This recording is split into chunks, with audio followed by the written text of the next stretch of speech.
This Sunday, Emmanuel will present the 9th annual Christmas Cantata with over 60 singers and 26 orchestra members.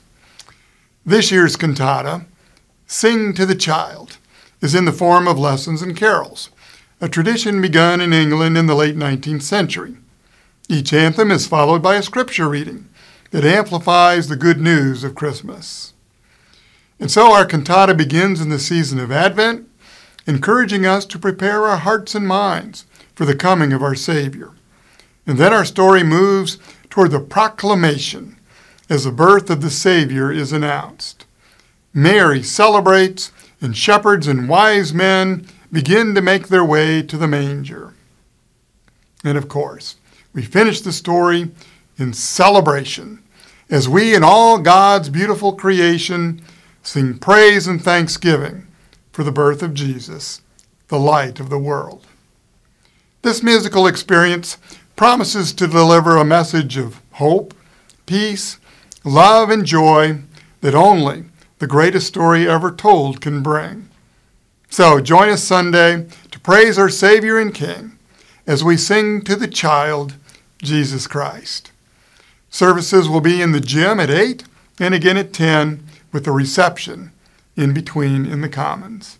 See you Sunday.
On the